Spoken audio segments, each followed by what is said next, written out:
Hey folks, well, I got a new toy.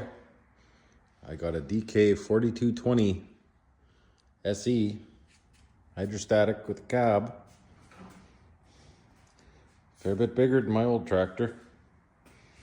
This one's going to be going up to our land.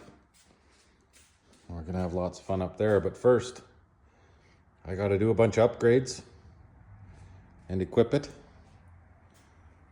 the way I want. I've already done one little thing.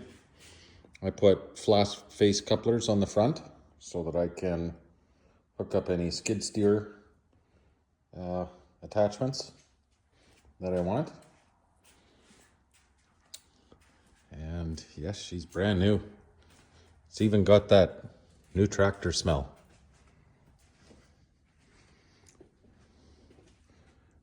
So I'm going to be upgrading stereo, lights, adding a rear view camera, all manner of stuff. So I'll make a couple videos along the way.